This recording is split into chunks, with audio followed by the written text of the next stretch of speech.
গল্প পাঠ। গল্প হারমাস। লেখক অরিন্দম বসু। পাঠে সুমন্ত গঙ্গোপাধ্যায়। গল্প হারমাস।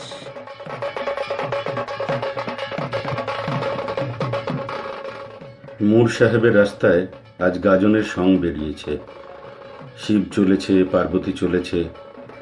সকাল 8টার রোদ্দুরে কলকাতা গরম চাটু। চোৎ সংক্রান্তির সেই রোদ্দুরে ঘাম নামছে শিবের গাল বেয়ে, বগলের পাশ দিয়ে। নীল রং মাখা ভুঁড়িতে ঘাম ছোঁয়াচ্ছে বাঘছালের রঙে ছোপানো কাপড়ে।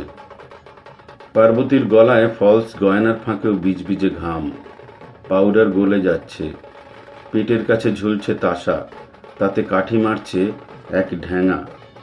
ট্যাং ট্যাং করে কাঁসর পেটাচ্ছে একটা পুঁচকে। হালদার বাড়ির সামনে দাঁড়িয়ে সং ফ্যামিলি চেঁচালো, বাবা ভোলানাথের চরণের সেবা লাগে মহাদেব। ডাস্টবিনের জঞ্জাল উপচে রাস্তায়, তাই শুঁকছিল যেসব কুকুর, ওই চেঁচানিতে ধুয়ো ধরল। পল্টু বাসি মুখে চা খেতে এসেছে নিমাইয়ের দোকানে। ঠক করে গেলাস নামালো টেবিলে। শিব পার্বতীর সং কতকাল পরে দেখছে। এদিকে মেলাও বসে না। এখন কি আর বান ফোড়া হয়?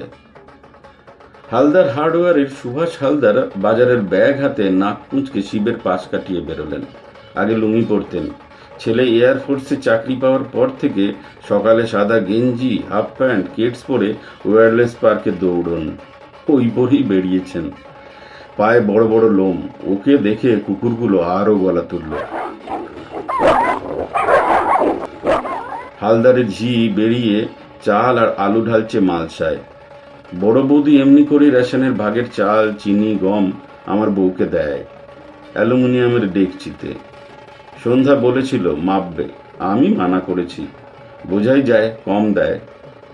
রেশন কার্ড এবার আলাদা করবই। ছেলেটা সং দেখেনি, আজ দেখাবো। যাই বাড়ি। দুটো বিস্কুট দে তো নিমাই, ছেলেটার হাতে দেব। গরম জলে চায়ের গ্লাস চান করাচ্ছে নিমাই।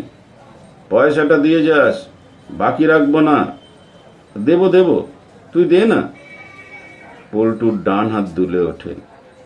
শার্টের নেতানো বুক পকেটে বাঁ হাত বুলিয়ে নেয়। সত্যনারায়ণ মিষ্টান্ন ভাণ্ডার আড়াল করে 4A দাঁড়ালো একটা। Office time. ওয়্যারলেসের স্টাফ নামলো 4-5 জন। পূর্বাচল ক্লাবের উদ্যোগে বিরাট লটারি প্রতিযোগিতা।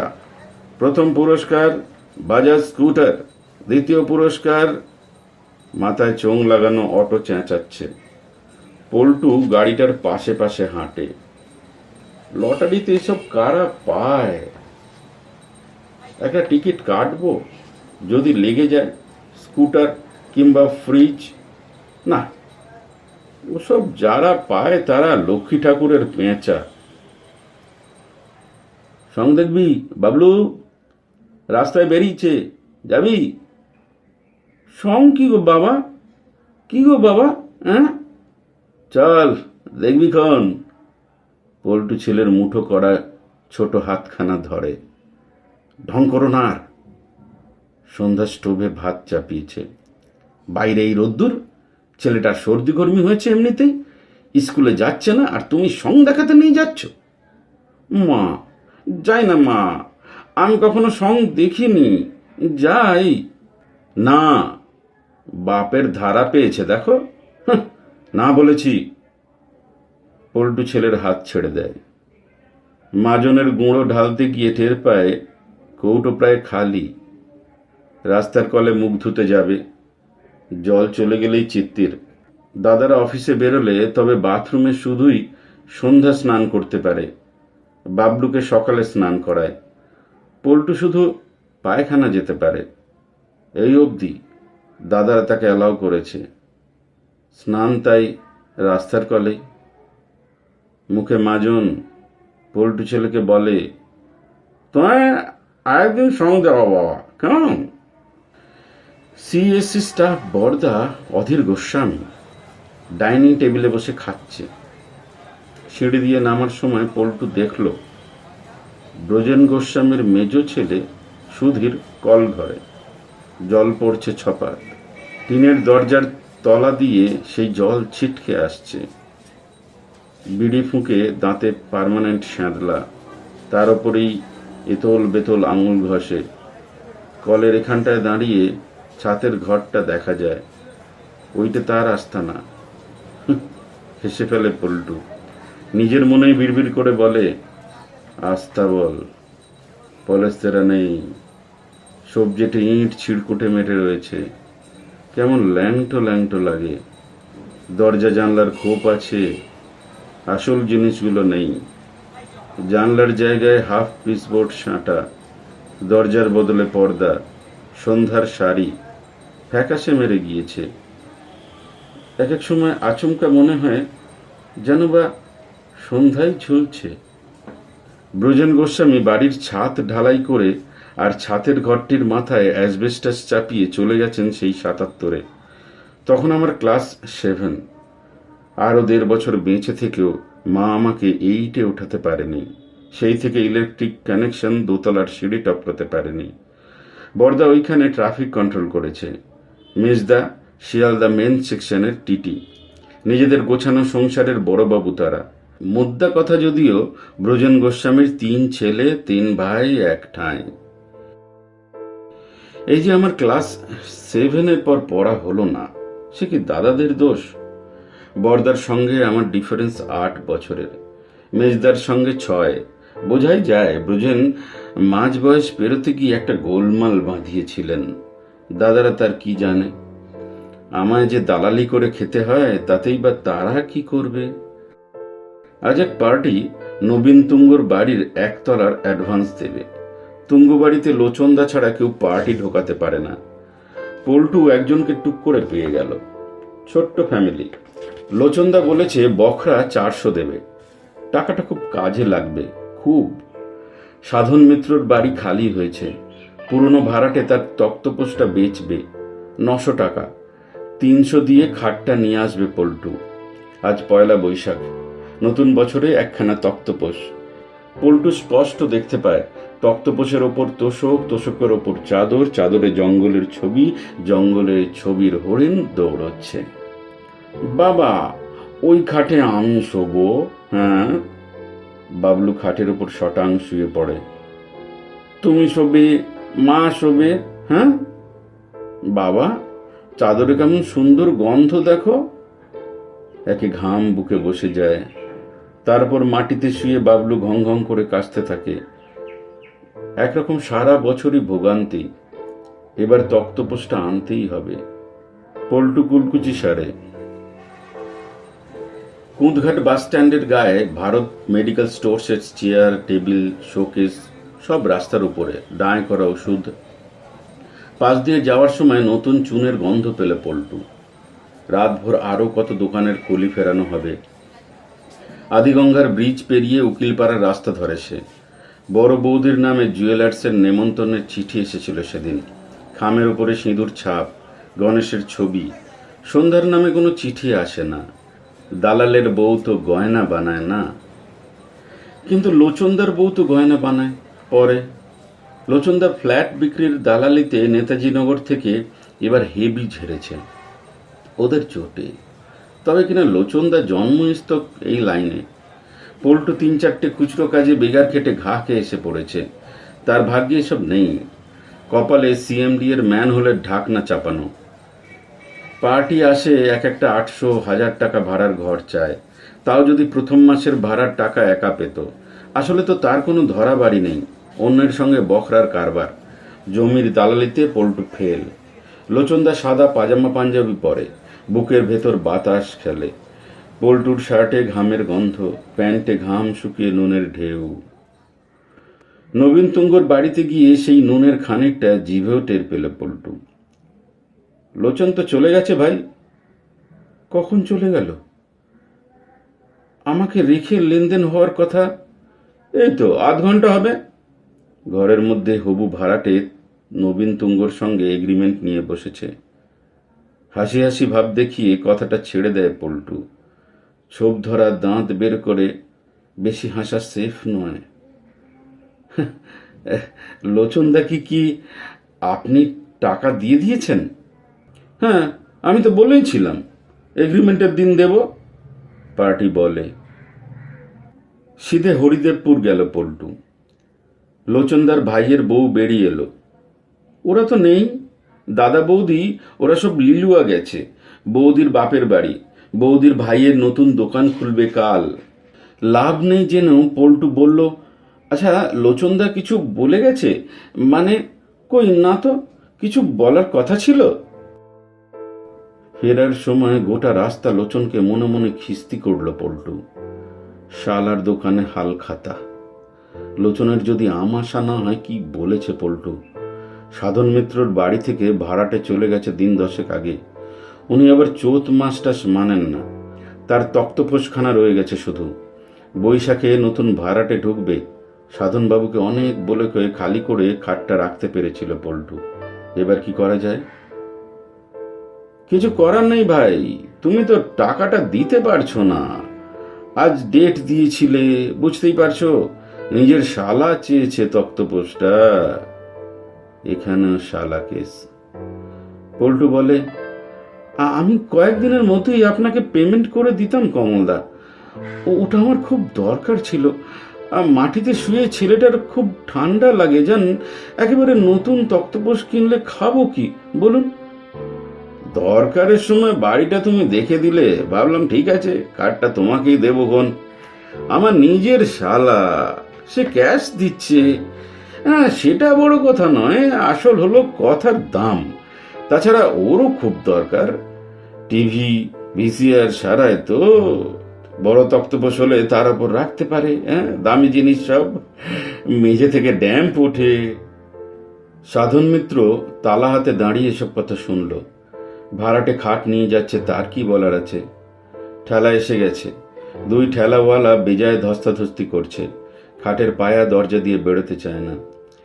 এইটা দিয়ে তো ঢুকিয়েছিলাম, কি ব্যাপার বলুন তো সাধনবাবু, বেরোচ্ছে না কেন? পল্টু, একটু হেল্প করো না ভাই। পল্টু হেল্প করে। জোড়াজুড়িতে তক্তপোষের 2 পায়া নড়ে যায়। নানা অ্যাঙ্গেলে ফেলেও সেটাকে কায়দা করা যায় না। ঠেলাওয়ালাদের গেঞ্জি ভিজে যায় ঘামে। পল্টুর জামা সেটে যায় সরু বুকের খাঁচায়। শেষ অবধি জয়মাকালী ক্যাবিনেট কোম্পানি থেকে মিস্ত্রি ধরে আনে পল্টু। 4টে পায়া থেকেই ইঞ্চি 1.5 করে ছাঁটাই হয়। খাট বেরোবার পর কমলদা বলে, এই নাও নাও, দাদা হিসেবে দিলাম, লজ্জা করো না, ধরো। পল্টুর হাতে 10 টাকার নোট লেপটে যায়। দাদা খুশি হয়ে দিয়েছেন। খাটটা আপনি আরেকদিন রাখতে পারতেন, আমি কালই টাকা দিয়ে দিতাম। আপনার শালার ভিসিআর ডিভিডির বুকে কি সর্দি জমে? এসব বলতে পারে না পল্টু। টাকা রাখে বুক পকেটে। দালালের আবার লজ্জা কি? চলি সাধন বাবু, চল রে। এই আসি পল্টু। হ্যাঁ, ঠেলায় দড়ি বাঁধা চিৎপাত তক্তপোষ।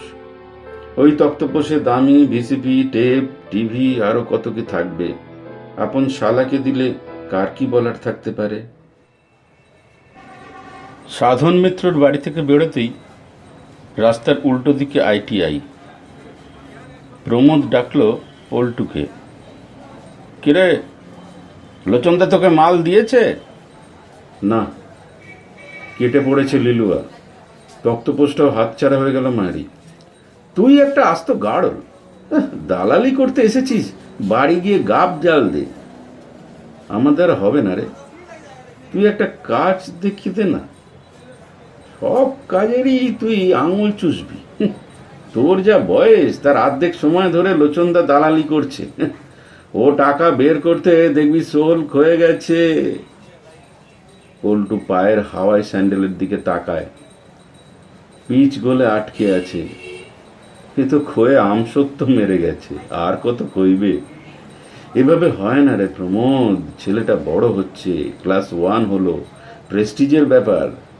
বলবে বাপ দালালি করে খায়। লজ্জা করে রে, বলতে দে। কত লোক পেছন দিয়ে দালালি করে জানিস? হ্যাঁ, নাড়লে ঘাঁটলে অনেক কার্তিকেরই খড় বেরিয়ে পড়বে। হ্যাঁ, তুই আমার সঙ্গে চ তো। হ্যাঁ, তোর হাতটা দেখাবি। কিছুই করতে পারছিস না, চ বাক্স। তাহলে জ্যোতিষীকে পয়সা দেবো কোত্থেকে? কিছু লাগবে না, আমার নিজের মামারে। জ্যোতিষাম্ন, ফার্স্ট টাইম ফ্রি। একটা আংটি দেবে ব্যাস। এটা দেখেছিস? প্রমোদের 3 নম্বর আঙুলে আংটির গোমদে সূর্যের আলো বাদামি হয়ে গেল। এই তো গেল সপ্তাহে ঢালিপাড়ায় সুবোধ সান্যালের জমি ঝেড়ে দিয়ে ক্যাশ পেলাম 3000। ওটা তো ওয়েস্টল্যান্ড রে। তাতে আমার কচু সান্যাল বেচেছে, পার্টি কিনেছে। বেচা কেনার খেলাটা কেন রক্ত হচ্ছে না পল্টুর, সেটা জানতেই যেন জ্যোতিষার্ণব পল্টুর হাতে চোখ পেতে রেখেছিলেন। পল্টু দেখছিল প্রমোদের মামার চোখের তলায় কালি, গালের হনু দুটো বেশ উঁচু। প্রমোদ মুখময় হাসি ছড়িয়ে মামার দিকে তাকিয়ে, পেছনে তোমার ঘাড়ের কাছটায় হাত দাও। হ্যাঁ, ওইখানটাতেই আছে আজ্ঞাচক্র। ইংরেজিতে বললে কি বুঝবে, সায়েন্সে ওটাকে বলে মেডুলা অবলাঙ্গাটা। ওই বস্তুটি আমাদের দিয়ে সব কাজ করায়, তাকে কন্ট্রোলে রাখতে হবে। আমি সাইন্টিফিক্যালি জ্যোতিষ চর্চা করি। কালার থেরাপি বোঝো? হ্যাঁ, রত্ন ধারণ করলে যা কাজ হয় সব কালার থেরাপিতে। জ্যোতিষার্ণব এসব কথা বলার সময় পল্টু দেখতে পাচ্ছিল দেওয়ালে আকাশি রঙের কাগজের ব্যাকগ্রাউন্ডে বাঁধানো পাথরের ছবি, চুনি, গোমেদ, মুক্ত, পোখরাজ। তোমার একটি পলার আংটি ধারণ করা দরকার। তারপর অন্য স্টোন কি পড়বে আমি বলে দেবো। ধীর বুদ্ধিতে অ্যাকচুয়াল রাস্তা ক্যাপচার করতে হবে। তোমার হাতে টাকা আছে, ভাগ্য বিড়ম্বনা চলছে, কেটে যাবে। জ্যোতিষার্ণব একটা বাঁধানো খাতা খুলে ঝুঁকে পড়লেন। আসছে সপ্তাহে মঙ্গলে এসো। পল্টু বিড়বিড় করে বলল, আপনার বাবাকে আংটি পরান, পলা, গোমেদ সব। কিছু বলছো? বলবে কিছু? ফস করে বেরিয়ে এলো, আপনার বাবা আছেন? বাবা? জ্যোতিষার্ণবের ভুরু জুড়ে গেল প্রায়। না, তিনি তো, কেন বলো তো? আমারও বাবা নেই জানেন। বাবা না থাকলে যে কি কষ্ট। এরপরও পল্টু কি সব বলছিল। প্রমোদ তুলে আনে হাত ধরে, তখন আমার মামার সামনে কি আলফাল বলছিলি? আঙুল ঠুকে কচুরিটা ফুটো করলো পল্টু। গরম ভাব বেরিয়ে এলো। মাখো মাখো আলুর ছোকা চাটনি সমেত মুখের ভেতরে চালান করে পল্টু বুঝল সেই সকাল 10টায় ভাত খাওয়ার পর এখন এসব জিনিসকেই অমৃত বলে। সন্ধ্যার বাবলুটা যদি পেত। নতুন দোকান, মার্কেট কমপ্লেক্স, ফ্ল্যাট বেহালাকে জমিয়ে দিয়েছে। খেয়াল করে দেখেছে পল্টু, এতদিন এইসব এলাকা যা শহরতলি ছিল তার ফাঁক ফোঁকরে গজিয়ে উঠেছে ownership flat, STD, ISD booth, xerox, beauty parlour আর কম্পিউটার সেন্টার। সারাদিন কলকাতাকে ফ্রাই করে এই 5:30টায় চায়ের দোকানের সামনে থেকে পিছু হটছিল রোদ। সেদিকে তাকিয়ে পল্টু প্রমোদকে বলল, আচ্ছা প্রমোদ, এই যে আমরা এত সব জমি জায়গা পুকুর ঘরবাড়ি বেচে দিচ্ছি, এসব কি ঠিক হচ্ছে? ধর আমাদের ছেলেমেয়েরা যদি আর থাকার জায়গা না পায়। প্রমোদ চোখ ছোট করে তাকিয়ে রইল। তোর মাথা ঠিক আছে? হ্যাঁ, দুনিয়ায় কত জায়গা, কত বাড়ি, সব বিক্রি করে তুই কুল পাবি না। আর আমরা বেচছি কোথায়? হ্যাঁ, একজন বেচছে, অন্যজন কিনছে, আমরা মাঝখানে খেলছি। এই খেলাটা কি ঠিক হচ্ছে? দেখিস, আমি ঠিক জানি এরপর বারান্দা ভাড়া নেবে লোকে, তারপর তক্তপোষ, মেট্রোর মতো মাটির তলাতে আর একটা কলকাতাও হবে, তারপর হিমালয়ের ফ্ল্যাট বানাবে মানুষ, তাতেও কুলোবে না, তারপর চাঁদে যাবে। হ্যাঁ বুঝেছি, তুইও চাঁদে চলে যাস। চাঁদ নয়, পল্টুর ঘরে হেরিকেন, চাঁদের টুকরোর মতো একখানা নিয়ন টিউব যদি থাকতো, ভাবছিল পল্টু। সন্ধ্যা বলে ফেলল, নতুন বছরটাও হেরিকেনে কাটাবো। দাদাদের বলো না, ইলেকট্রিক লাইন পেলে ঘরে অন্তত একটা বাল্ব লাগানো যেত। দাদাদের বলতে গিয়ে ফের গোলমাল ঘেঁটে ফেলল পল্টু। তোকে আমরা থাকতে দিয়েছি এই ঢের, অন্য কেউ হলে কবে ঘাড় ধাক্কা দিয়ে বের করে দিত। কেন বের করবে? কেন লজ্জা করে না তোর? গোস্বামী বাড়ির ছেলে হয়ে তুই দালালি করে বেড়াস। ঘরের বাইরে চৌকাঠের ওপারে দাঁড়িয়ে কথার তোড়ে খুলে যাওয়া লুঙ্গির গিঁট কষে নেয় বড়দা। তাতে কি হয়েছে? খেটে খাই, খেটে খাস। বরদার ঘরে খাটের উপরে বসেই মেজদা বলে, মুরত জানা আছে তোর, কালীঘাটে সিঁদুর পরিয়ে একটা নিচু ঘরের মেয়েকে ঘরে তুললি, হ্যাঁ, অমনি আবার বাচ্চাও হয়ে গেল, হ্যাঁ, বউ বাচ্চাকে খাওয়াতে পারিস তুই, হ্যাঁ? আমার ফ্যামিলি নিয়ে কথা বলো না, যা বলছিলে বলো। কোনো কথা নেই তোর সঙ্গে, যেমন আছিস তেমনি থাকবি, না পোষায় চলে যাবি। বাবা কি তোমাদের পুরো বাড়িটা দিয়ে গেছে? তোমরা দুজনে তো নিচের এই 4খানা ঘর নিয়ে রেখেছ, আমি কিছু বলেছি? তুই বলতেও পারবি না। বড়দা এগিয়ে আসতেই ভুঁড়ি দুলে ওঠে। বাবা বাড়ির দলিল আমার হাতে দিয়ে গেছে, আমি বড় ছেলে, এ বাড়িতে কার কি ভাগ আছে তা আমি বুঝবো। আমিও এ বাড়ির ছেলে, বাবা তো তোমাদের বাড়ি দিয়ে যায়নি। হ্যাঁ দিয়েছে, তুই দলিল দেখবি? দেখাবো। সুবীর গোস্বামী খাট থেকে নেমে এসে অধীর গোস্বামীর পাশে দাঁড়ায়। বারান্দার ডুমের আলোতে পল্টু রেশন কার্ডে যার নাম তিমির গোস্বামী অবাক হয়ে দেখল তার দুই দাদার মুখের সঙ্গে তার মুখ একেবারেই মিলছে না। গোলগাল হুমদো দুটো লোক তার সামনে দাঁড়িয়ে। এতদিনের দাদাদের এরকম লাগছে কেন? সে ভুল বাড়িতে ঢুকে ভুল দাদাদের সঙ্গে তর্ক করছে না তো? তবু পল্টু বলে, কলের জল পাই না, পায়খানায় যেতে হয় চোরের মতো, আলো তো নেই। বরদা, তুমি কি কাঠি নেড়েছ, হ্যাঁ? পরে পরেই পল্টু বুঝতে পারলো এরাই ব্রজেন গোস্বামীর ছেলে। বরদা এগিয়ে আসে। ইলেকট্রিক্যাল বিল কে দেবে? তোর বাবা? বলে ঘাড়ের কাছে হাত দিতেই পল্টু চেঁচিয়ে ওঠে, মেডুলায় হাত দিও না। বরদা স্ট্যাচু। কি বললি? আজ্ঞা চক্র জানো? ওখানে লেগে গেলেই কি হয়ে যায় কিচ্ছু বলা যায় না। মেডুলা আজ্ঞাচক্রের মাঝখানে পড়ে দুই দাদা কুলপি, তাদের ওভাবে রেখেই পল্টু সিঁড়ি দিয়ে খিক খিক করে হাসতে হাসতে উপরে উঠে এলো। সেই হাসি এখনো রয়ে গেছে। মুখে একটা বিড়ি টাঙিয়ে ছাতে দাঁড়িয়েছিল পল্টু। বালতির তোলা জলে ছাতের কোনায় বসে হাঁড়ি পাতিল ধুয়ে রাখছিল সন্ধ্যা। আজকে পূর্ণিমা, কতখানি বড় চাঁদ উঠেছে দেখেছ? পূর্ণিমা কালকে। খাটটা তোমায় দিল না? না না, কাল যদি লোচনদাকে না পাই, ও তক্তপোষ রেখে কি হতো। ছাড়ো, যা গরম, মাটিতে শুয়েই আরাম। পরে বরঞ্চ নতুন একটা কিনবো। বড়ুয়াপাড়ায় কোবরাজের বাড়িতে ফিট করেছি, ভাড়া বসাতে পারলে হাতে ভালো আসবে। মাদুরের ওপর বাবলু একতাল কাদা। সন্ধ্যার কোমরের কাছে হাত দিতেই উঁচু হয়ে থাকা হাড় ঠেকে। সন্ধ্যা আরো রোগা হলো। তাহলে তো বাবলুর পাঁজরও গোনা যাবে পরিষ্কার। কাল পয়লা বৈশাখ, বাবলুর জন্য একটা জামা। পল্টু মুখ বুজে থাকে। জামা নয়, শাড়ি নয়, আমাদের গায়ে একটু মাংস দরকার সন্ধ্যা। বাবলুর রোগা চিবুক, তোমার কোনোই কোমরের হাড় ভ্যানিশ হয়ে যাবে, ততটুকু মাংস। একটু পরে হাওয়ার ঝটকায় পর্দা খসে যায়। সন্ধ্যার বুকের উপর থেকে মুখ তুলতেই পল্টু ধবধবে চাঁদের মুখোমুখি। শাড়ি সায়া সব বুকের কাছে নিয়ে সন্ধ্যা ছিটকে সরে যায়, ঘন অন্ধকার খোঁজে। পল্টু ছাতে গিয়ে চাঁদের দিকেই মুখ করে দাঁড়িয়ে রইল।